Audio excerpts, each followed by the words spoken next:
Hello, everyone. Welcome to the SolForge Fusion World Championship matches. I'm excited to have you join us. Today I'm here with Eli Moore, also known as MooreThanMoost, who will be providing commentary alongside me. In this video, we're diving into round one, where Eli was actually competing at table one. Let's jump in. So I am bringing in something that a lot of people expected to see here at Worlds, a Rumble Spark Necrium fuse. And I'm going against a classic style of Tempest Utera with dinos. I am going to spend a lot of time looking at my first hand here because I think this is the worst, most unlucky draw I've ever had, which was definitely an interesting way to start off Worlds. We'll see. I'm Yeah. playing a Firestorm as my first play on an empty board because I had a hand full of removal, and I was just figuring what can I play.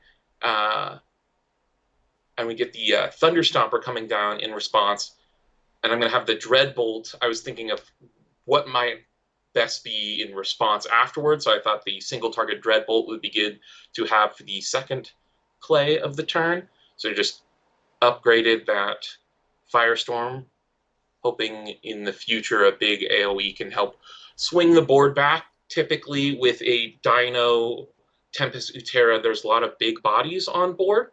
Speaking of big bodies, we see a Hibernating Hunter come in. That's a 4/7. It's a pretty beefy creature.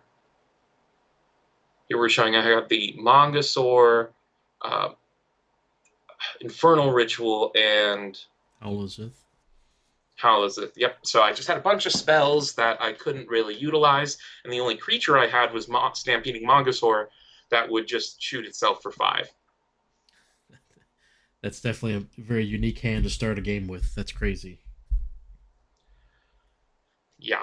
Um, I was feeling like, okay, I'm going up this against this kind of classic archetype that's pretty simple. It's big, beefy stats. We also have the Swamp Moss Lurker. That's scary as a potential thing to come out for free. And there's the Venerable Rex, which is able to. All right, we see a Stampeding Dischaeosaur come out. And then I'm going to use a Necrovive in response. Get the removal upgraded. That's a great one to play from behind because the level 2 says if your opponent has more creatures than you may play this for free. So I figured I'm probably going to be losing board against these big statted creatures, and I need some recovery tools. Definitely a good play early on. Do you know if Caleb was a newer player, or has he been around for a while? Did you get to talk to him at all? Uh, Kaleb is a newer player. I believe I'm I met so many people from the Discord at GenCon, I forget who it was, but one of the more prominent players was their friend who gave them this deck to be using and trying out. I might be conflating that with another player. I met a lot of people, but we had the Savage Oath come out to buff I up was that surprised he Dischaeosaur. sacrificed the warrior and then played the Savage Oath on the dinosaur instead of keeping the warrior out there. But Yeah, it could have gotten the bigger stats. So this is one of my favorite cards of this deck, the Shambling Summoner. So it has the shambling effect that every time a creature dies of mine, I get to heal some and my opponent takes some damage. Because I had started the turn with Necrovive, I already had a spell played to activate the Summoner effect, which is if I've played a spell this turn, I may activate to make a Mindless Zombie. I think the reason that my opponent buffed up the dinosaur was for the breakthrough. The stats are more valuable on the breakthrough body as opposed to just a vanilla yeah, creature. it shows there with the damage right there. Yeah, so I'm starting to take that loss. On board, I've got this big buffed up dinosaur with breakthrough, and I have a nice body to get value off of, recruit value over turns. So knowing that I'm going to have a little bit of a slower start than my opponent, I'm feeling okay. Notably, well, we'll see this turn. I'm not going to spoil it, but this is a Rumble Spark deck. So that Nova Elementalist is the Soulbind in the red half that brings out the Rumble Spark's embodiment. We're going to see a Lightning Tamer come out. So that is a 1/4 body with the same text that a Spell Sprite has, where it scales with 2 attack every time you play a spell, and it also gets out a Spell Sprite. So it kind of makes 2 Spell Sprites if you count itself as a Spell Sprite. Importantly, though, the Lightning Tamer is a mage and not an elemental. Elementals this deck cares a lot about because it can flip the Rumble Spark embodiment, which is the Soulbind, that if an elemental creature you have deals damage to the opponent, it flips. So we saw there he tried to play Grove Mother and he misread the card. Yes. He thought he got the 2 minions with playing it, but it's only when Grove Mother's replaced. So you let him change his play. Yeah, I figured he's a new player. We want to have a good match. I don't want him to have a terrible time here. So I opt to take the damage from Stormcaller. I am afraid of spells that have a lot of value. Speaking of spells that have a lot of value, this is Elementalist Ritual. Because I have an Elemental in play, instead of only choosing one of these effects, I can choose 2. So I believe what I'm going to do is increase non-combat damage and hit all creatures that are not elementals. 4 damage to all non-elemental creatures. Yep. And the cool thing is, because I have this Shambling Summoner out, I killed off my own creature.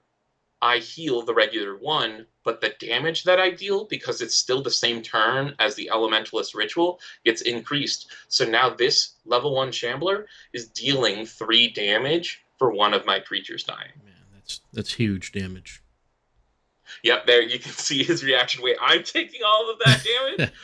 Yep. Yeah, he's like, that hits me too. Plus, you got to pump your Spell Sprite over there by playing the spell. It's a nice little bonus. And now that I've played a spell. Yeah, minus zombie. So you get some board presence back. Yep, and that's a Shambling Summoner is a fantastic card with a high base value of health with Defender that, even though it is bad up against stealth creatures, having a Defender so you're playing something on Forge that can't be disrupted by combat this turn is very nice if you want these incremental value cards to keep paying off. We're going to see Swamp Moss Lurker come down. Unfortunately for my opponent, not for free. My opponent's hoping to draw into it before they go under 40 health.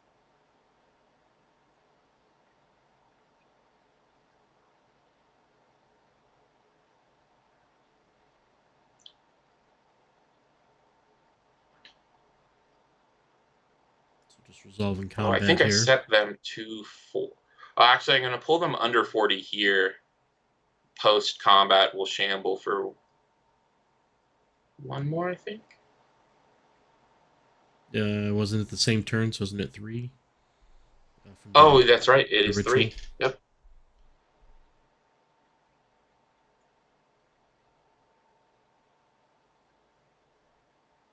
I think here I am explaining that again.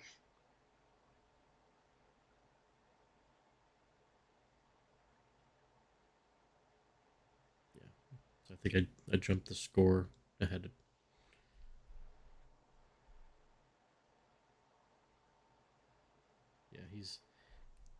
Yeah, he had a hard time with that one, with understanding how that kept persisting through the turn. Yeah, there's not a lot of effects that are kind of this turn effects that aren't just stats or keywords. I think a lot of these effects were brought in with exalts that are some other way, instead of temporary, it's like per lane, or if it's temporary, they have a certain number of charges on it. Or when a creature comes into the field, like I have the what is the card called? The Flame Sculptor Seal, the Exalt that on deploy it deals 3, and then if you play a mage in that lane, deal 3 again and destroy this. But yeah, that Elementalist Ritual adds a lingering effect that is kind of rare in this game. Yeah, you really paired it nicely with the Shambler. That really makes that damage huge for each hit. And if you had a full board, even if you had the Firestorm and wiped out your own board, that could be massive damage to your opponent. So it's really nice to have in your arsenal. Yeah, I've got 2 Shamblers in this, along with the Shambling Summoner that we've seen. There's also a Shambling Moeba, and there's a Darkheart Sorcerer there as well. So a lot of tools to benefit from the Elementalist Ritual. I guess also Stampeding Mongosaur. That's something that you could come in, or an upgraded Firestorm as well.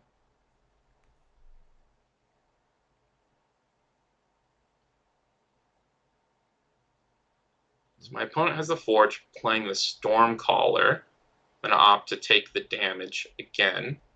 Don't want to let my opponent kind of pull back tempo. I love that card. Such a good card with the damage there. One thing that I'm starting to feel anytime I'm playing this deck or any kind of deck that has one big card that you're hoping to find, importantly did not see the Nova Elementalist in the first cycle. That was in my bottom 5 cards of the deck. I was going to ask you So about that if you didn't play it for strategic purposes or if you didn't draw it. So it is very rare for me, I think, to choose not to play Nova Elementalist, especially in the first cycle. I have chosen not to play it either. I mean, probably in cycle 3 if I hadn't seen it, just because I kind of abandoning that game plan and fighting for a faster thing. We'll see. I played a Portal Shade as a unit just to block the Stormcaller. he's got a good answer there, though. Yep. Positioned well and where I should prioritize blocking to put me into that Ice Storm. So it's going to deal some chip. Actually, I'm talking to my opponent and saying, "Are you sure you don't want to hit the middle one and kill off all my Right. stuff?" Yeah, I I think don't. they were trying to hit. One of those things. I don't think he knew exactly how the card worked, but I mean, that strategy was so sharp, you could cut a steak with it.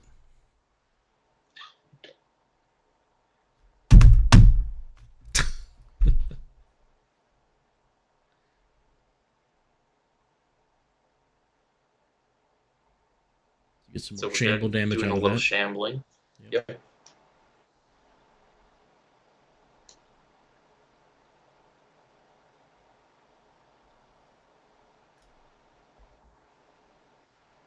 And so this is a fun tool here. This is Raging Worm. It's just got a lot of attack, very little health, and aggressive.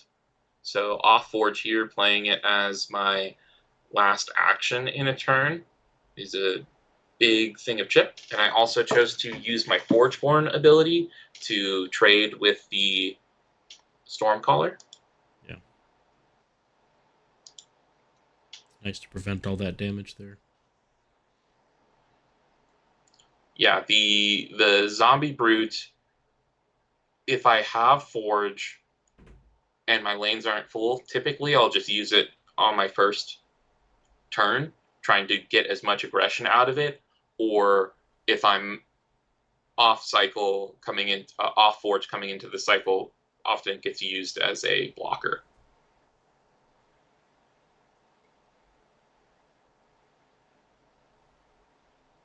So I'm just starting to take a little bit of a health advantage, but I'm leaving up some creatures, and I decided to play aggressively last turn as opposed to playing defensively.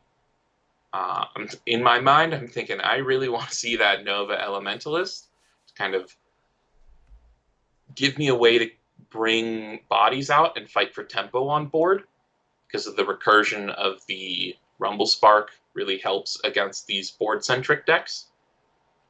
Because just 1 or 2 turns where a big dino coming down hits me for a little too much damage, Yeah, I was gonna say he hasn't been able to play a whole lot of creatures because he's been trying to wipe your board off with all your minions that you've been putting out and whatnot. So I think you threw him off a little bit of his game from dropping all the big bodies on you. Yep. And that's something in the strategy where with we played Lightning Tamer gets out a spell swarm and itself scales up with 3 attack now. Going wide, forcing your opponent to choose what is it worth to block. Am I going to let in some chip damage? Am I just going to block in these trade over multiple turns? Do I chump block this really high attack creature? It's like I feel like putting your opponent in a situation where they have to make decisions is this added level of tax to their strategy.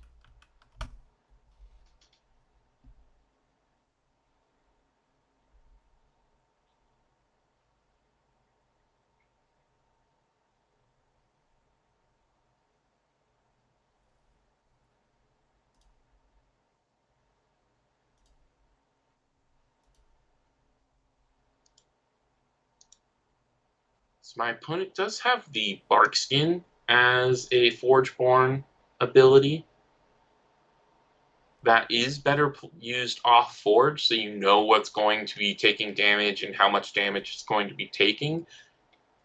I definitely remember having to check in. Oh, I'm putting this spell swarm here, but they can pump it up for armor.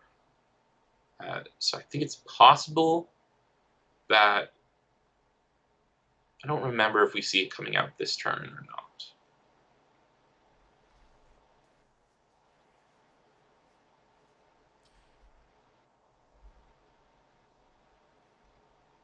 So this is the Summoning Warhound that we're seeing, spreading my opponent, trying to block my wide board. The spell sprite is primed to gain enough attack to trade over the zombie. Yeah, I think he should have used the summoning warhound and replaced his swamp moss and dealt the 3 damage to your worm just to get it off the board. But Yeah, that's definitely uh, a nice like this. In essence, we'll just trade if the body just trades. But this gives what if I had the option of removal and right, then the worm hit face? Yeah, it just kind of leaves me some wiggle room for outs. But instead, I play the lightning charge on my zombie, and it's going to buff up all my lightning tamers and spell sprites or spell swarm on board. It was important that I still had that zombie out because it wasn't my only level 1. I guess the worm is also a level 1. We see the Thunder Stomper come out. That's a big creature, which I think what we're talking about right now is he was deciding not to activate it, but I'm showing him that if he has a creature that's going to die anyway and can survive the 2 damage, you might as well yeah, use the ability to buff up the definitely, Thunder Stomper for the next turn. yep, definitely a good choice for him to do that.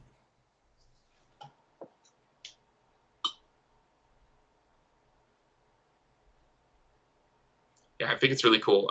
He came up with some of his friends for GenCon, had played the game a few times, and was like, "Yeah, I'll play in the World Championships with you guys." He had a good spirit the whole day. Yeah, I saw their names on the event page. They all tagged themselves as Southern Fried Chicken or something like that. I don't know if that was what they Oh call yeah, I dropped a themselves or card. what, but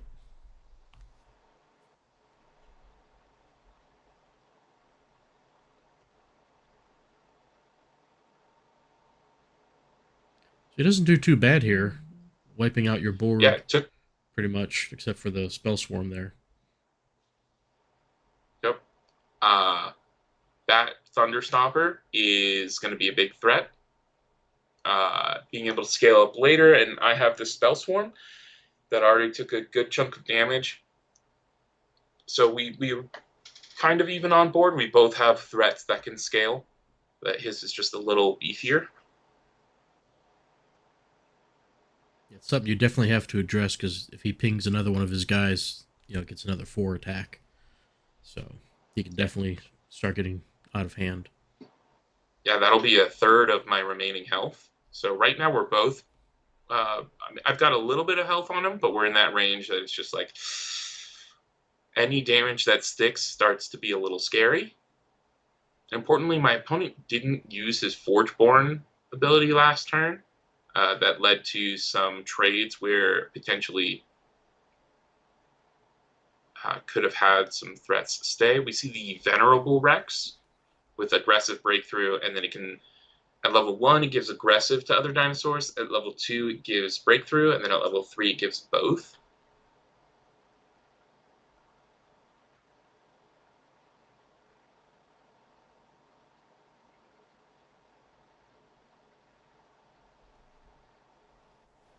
I do have the removal, hard removal for that big chunky dinosaur. Yep. You definitely took that out. You made sure Which of it. is importantly, yep, and it's going to buff up the Spell Swarm. I think the Spell Swarm only saw, it saw a buff last turn, so it already had enough attack.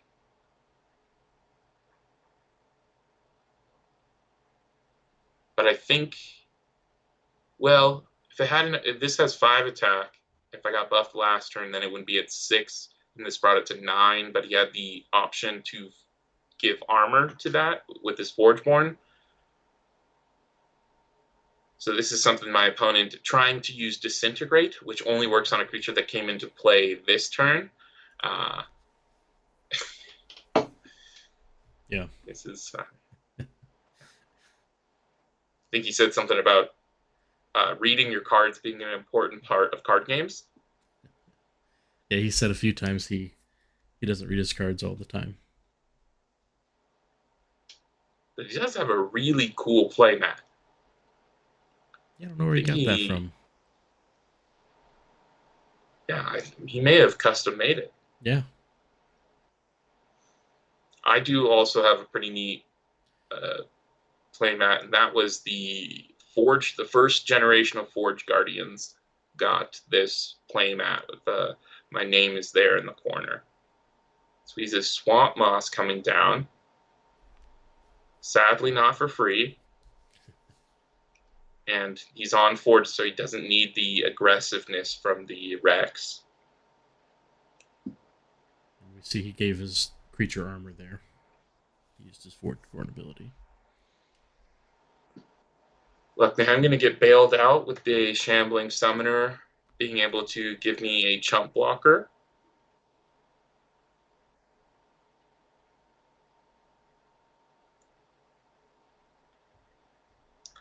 So importantly, I got the spell trigger on the Spell Swarm this turn and last turn, which pumps it up to 9 attack. So even with the armor, my Spell Swarm is going to be able to trade with the Rex. Then also to note, you got the Shambling Summoner. You get to play it last while he was on Forge, so now he's off Forge, so he won't be able to directly hit it unless he has aggressive next turn. So you have a potential couple turns of that surviving out there.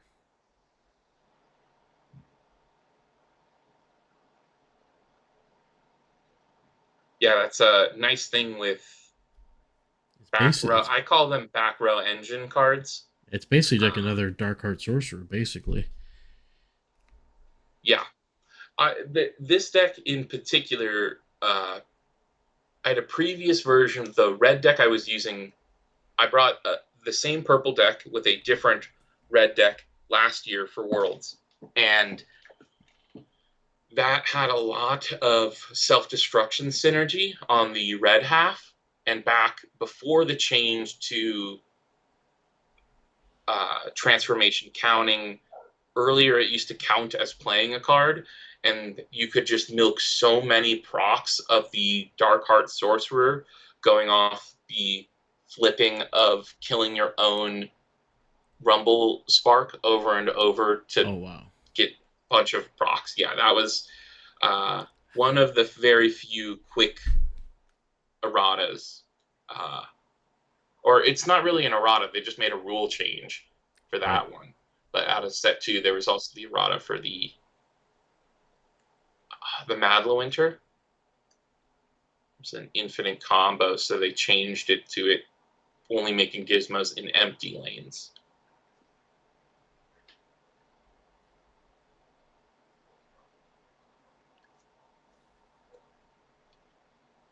I remember being at Fuse Fest 1 where I was hanging out with Shadow, who's their lead tech guy, who was working on set 2, but then his tech knowledge was needed.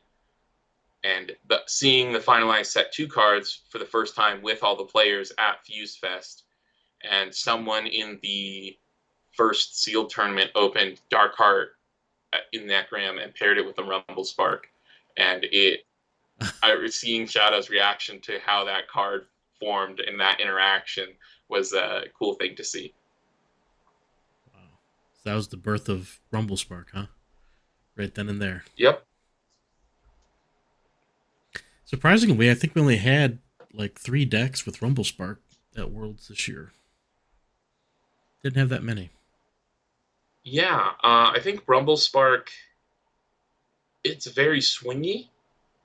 So we see my Shambling Moeba come down. It's just a 1/5, but Moeba has particularly bad stats level 1, but really good stats level 2 and 3.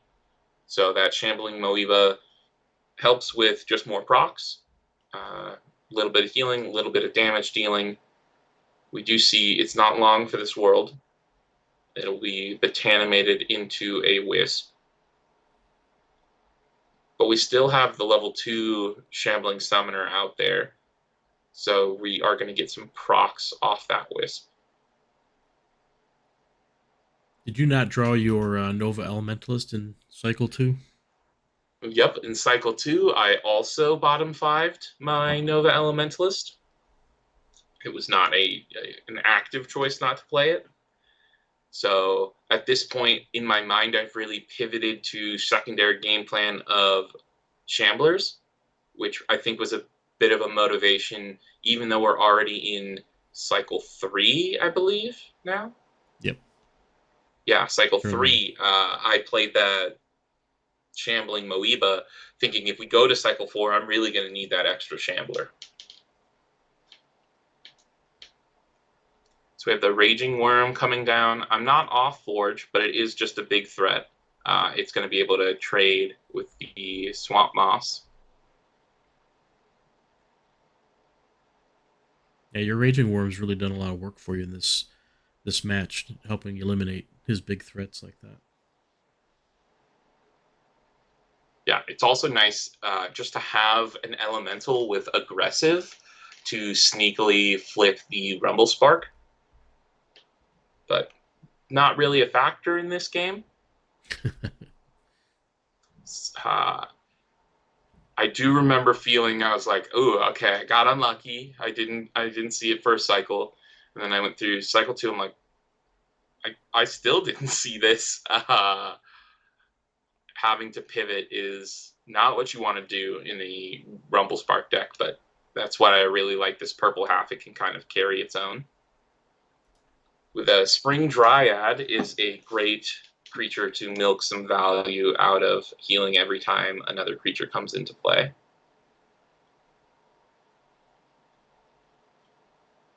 But I did do a pretty big swing here. All those shambling procs really add up.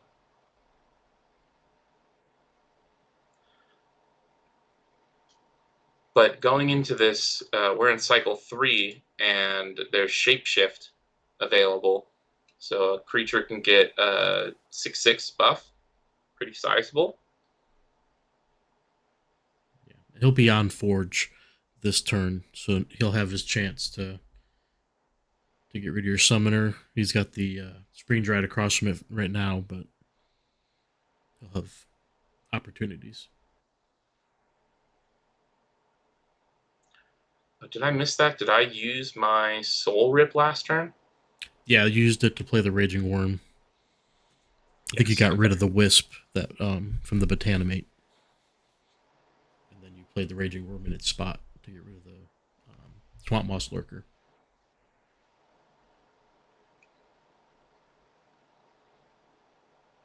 So right here, what happened is he accidentally drew 6 cards and looked at his hand and realized he had 6 cards. So you called Church over um, to get a ruling on how to handle it, and he just said shuffle them up and put one back on top.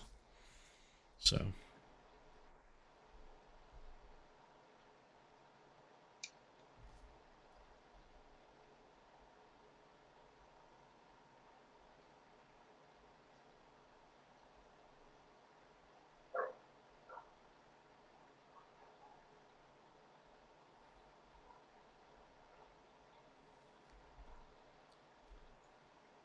here So we my go. opponent's putting down the Swamp Moss Lurker. It's going to be a 14/14 because there's the health gain from the Spring Dryad. Uh, a 14/14 still a sizable threat, but I'm happy it's not a 72/14 as I've seen in other games.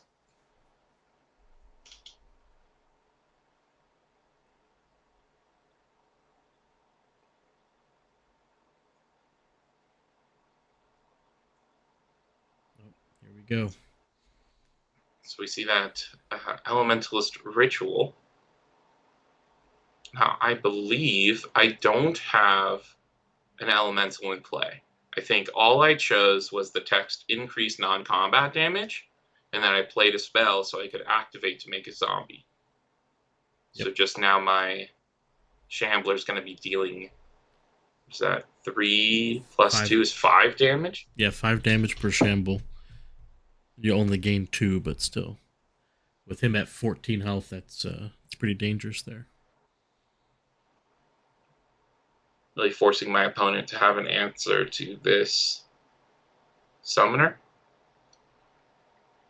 We are going to see the buff up from that Shapeshift. Yeah, puts the Dryad at 10-11 is its stats, so that should be enough to kill the Summoner.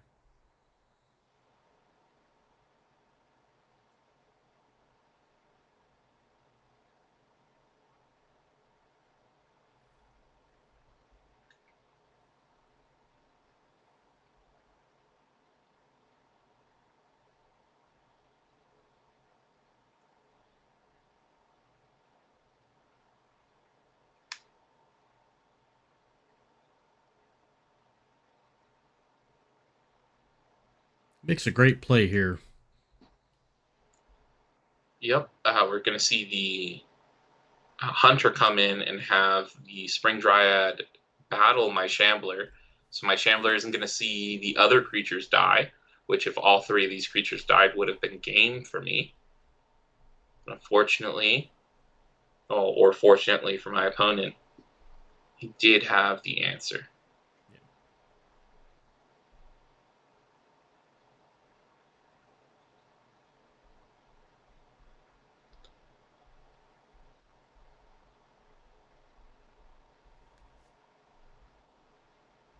We're going to see the Infernal Ritual coming out to make turn that 1 zombie into 2 zombies and just put out a lot of aggression. I'm going to choose to take a bunch of damage to take out a... Oh, I had the Portal Shade and I activated to buff that up. Yeah. Yeah. Um, Yeah, so you would have taken like 28 damage, but you dealt like 11 to him to put him at -2. So it was a good aggressive play. yep, that can sneak out a lot of damage with anything. There's a lot of aggressive tools there, a lot of attack buff tools in that deck. So from even if you're off Forge, this can do a surprising amount of face damage at the sacrifice of some damage to my own face. Yeah, it was interesting. You never got the Rumble Spark out at all. Didn't even get it on the board to show it. So, but you still Uh, prevailed. Yep, and we did check, and it was in the bottom 5 of cycle 3 as well. Wow. Uh, so I definitely felt like I got all of my bad luck out, and I remember feeling very grateful. I was like, okay, one round, it happened. I happened to play against someone who was new to the game, and I was able to get through with the Shambler game plan, but I was really hoping that missing that Rumble Spark wouldn't come back around in another game. So it's a long day ahead. Oh There's yeah. 4 more rounds before the top cut. Yeah. It was definitely a long day. But you got a round 1 win, and we'll be showing all the results for the round 1 matches in just a little bit here. But yeah, it was a good match there. Um, and we had a bunch of other matches. We can't show them all, obviously. So we have one match per round that we had recorded. So it's nice that you had the first match. You actually played in it, and now you get to commentate on it. So that was really nice. But Yeah, thanks for having me on. I'm so glad I get to do this. yeah, appreciate having you, and we look forward to doing the next video with you. So thank you very much for your time, everyone who's watching. Appreciate it. As I said, we'll run through the results, and then that'll be the end of the video for this. But thank you all, and let's get to those results.